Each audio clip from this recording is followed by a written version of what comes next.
Therapeutic efficacy of yoga in non-communicable diseases. Yoga, which originated in India 5,000 years ago, helps the human beings to make their body healthy. Yoga is an essential practice to increase the physical and mental activity and prevent the occurrence of non-communicable diseases. Yoga practice can improve the function of different systems of the body, fosters psychological well-being and improve the oxygen delivery to tissue, remove the metabolic waste product, carcinogens and cellular toxin, and scientific evidence has begun to emphasize its efficacy. It helps to get rid of toxic substances which create disturbances in the body. In this video, we will explain the role of various yoga practices in the management of 4 major non-communicable diseases: diabetes mellitus, respiratory disorders, cardiovascular diseases and cancer. Based on evidence from various literatures and research and review articles. Benefits of yoga. Practicing yoga increases longevity, activates the heart, lungs and strengthens the various organs of the human body by regulating the blood circulation and keeps one always very active and young. It removes the unwanted flabby muscle and removes lethargy and tiredness. Yoga practices strengthen the brain, improve the memory power, and adds charm to one's face. It helps in managing the 5 senses by giving peace to mind, thus make one's life healthy without any disease. Rules to be followed before commencing yoga practice. Place: yoga should be done in a hygienic place, insect-free and calm. Ashanam should not be done on the uncovered floor or an uneven place. It should be done on a blanket laid on the even floor. Time: the best time to practice is either early morning or late in the evening. Sun: do not practice Ashanam after being out in the hot sun for several hours. Bath: more the physical exercises, more will be the sweating. Therefore, usually after physical exercises people take bath. But the yoga and physical exercises are different, and so taking a bath before the Ashanam practice is must. Cleansing: before starting the yoga, the urinary bladder must be emptied, and the bowels should be evacuated. Food: yoga should be preferably done in an empty stomach. Food can be taken half an hour after completing yoga practice. Dress: dress should be elastic around the waist, and it should not be tight. Yoga for diabetes mellitus. Surya Namaskar, sun salutation, involves a series of yoga postures which will be performed in a specific sequence. Surya Namaskar performed in a brisk way increases cellular requirements for oxygen and glucose. To meet these requirements, insulin production is stimulated through brain signaling. A yoga experiment consisting of 25 minutes of Surya Namaskar, along with other asanas and relaxation technique in perimenopausal women, resulted in a notable reduction in diastolic blood pressure and waist circumference, and positive effects on glycemic outcomes. Asanas emphasize the relationship of body, mind and emotions and pay attention on the synchronization of breathing and movement. They involve stretching movements and relaxation. The key to do a yoga posture is that it should be performed with stability and comfort. Asanas had a beneficial effect on glucose utilization and fat redistribution in peoples with type 2 diabetes. In patients with diabetes, the pancreatic cells may be rejuvenated and beta cell sensitivity in the pancreas may be increased by the alternate abdominal contractions and relaxations involved in yoga practice.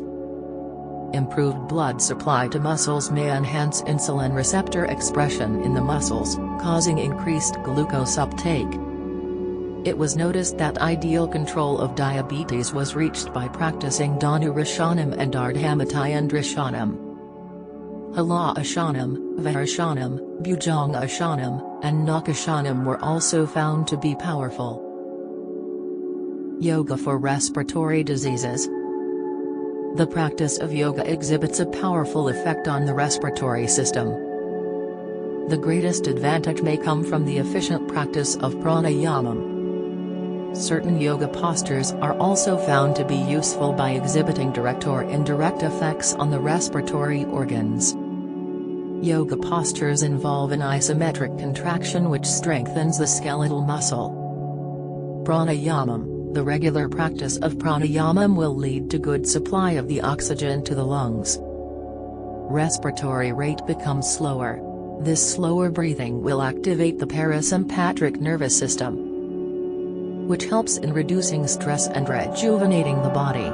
It strengthens the diaphragm and removes impurities from the breathing tube. Asanas. Some yoga postures like backbends, standing poses, asanas in which the arms are extended overhead will stretch and create space around the chest and abdominal areas, thus benefiting the lungs, diaphragm, and accessory muscles of respiration. Some of the beneficial posture include Bhujangashanam, Viparita Dandashanam, Dvipada Vipartadanda Ashanam, Urdhvamukhasvana Ashanam, Astrayasana, Saptavarayasana Ardhvadanurashanam, Satabandha Sarvanga Ashanam, Paryanka Ashanam, Virabhadrashanam and Adhita Trikona Ashanam. Lungs and other respiratory organs require an adequate fresh and healthy blood to prevent disorder and disease. This is obtained by way of gravity, that is, inverted postures, and through the method of squeezing and soaking. In inverted poses such as Sirsashanam, Salabha Ashanam, Sarvanga Ashanam, Hala Ashanam, Satabandha Sarvanga Ashanam and Viparita Karani. Circulation throughout the human body is altered and areas above the heart receive an increased supply of blood. It should also be noted that the last two postures mentioned also have the additional respiratory benefit of stretching and massaging the diaphragm, the primary muscle of respiration. The process of squeezing and soaking occurs when a respiratory organ is constricted and released. Yoga for cardiovascular diseases. In their study explained that yoga is beneficial for CVD. Regular practice of yoga results in an improvement in lipid profiles, heart rate variability, decrease in blood pressure and even regression of atherosclerosis when combined with proper diet and lifestyle modifications. Meditative poses can also reduce potentially artery clogging stress hormones. Examples of such poses are like Sukhashanam, easy pose, or child's pose, Bala Ashanam. These poses also contribute to mind-body awareness that impacts lifestyle choices, such as mindful eating and knowing when to remove you from stressful situations. Poses like Utkatta Ashanam, Nava Ashanam and Dolphin Plank pose work your heart while they develop core strength. Flowing yoga poses, such as sun salutation, increase the heart rate, thereby reducing the resting heart rate. This helps the heart to pump the blood it needs to the rest of the body efficiently. Yoga for cancer. The asanas and pranayama together help keep the mind calm and prepare the mind to overcome sensory stimulus, reduce the thoughts by helping one to focus and concentrate. Yoga has been used to control symptoms such as fatigue, sleep disturbances, loss of appetite, chemotherapy-induced nausea and vomiting, CINV, and pain in cancer patients.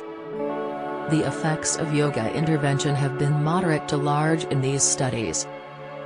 Cooling pranayamam have been useful in managing CINV along with Pavanamukta Ashanam, supine knee chest, and Uttanapada Ashanam, straight leg raise. In their RCT trial showed that, the loosening exercises, gentle stretches, yoga asanas, stretching postures, Sudarshankriya, and relaxation techniques have been more effective in managing fatigue, pain, and sleep problems. Techniques that use postures interspersed with relaxation techniques, cyclic meditation or movement meditation, have been found to be useful in reducing stress and improving sleep. Yoga reduces the stress hormones, HPA axis regulation, relaxation response, and improves parasympathetic function that reduces stress and modulate response to stressors and instill a greater control over situations. This is particularly useful in cancer patients who perceive cancer as a threat and constantly ruminate on its fears. Depression causes abnormal elevation of diurnal cortisol, leading to insomnia and immune suppression. Yoga helps in the reduction of depressive symptoms by changing perception and reducing intrusive thoughts. This in turn results in reduction of cortisol that is known to reduce fatigue, improve sleep, and consequent immune response. Yoga modulates psychoneuroendocrine and psychoneuroimmune axis, thereby restoring homeostasis and reducing the allostatic load. Various studies have shown reduction in cortisol and inflammatory cytokines, improves natural killer cell counts. These changes have been shown to modulate distressful symptoms and improve QOL of these patients. Precautions and contraindications. Yoga should be done under the advice of a yoga expert. There are numerous styles of yoga which are safe. Some can be difficult and may not be suitable for everyone. Practicing yoga in extreme hot climate are not recommended for persons with diabetes, cardiac ailments, or who are at risk of complications. A relatively safe yoga style suitable for an individual's requirements should be practiced. Beginners must avoid heavy practice.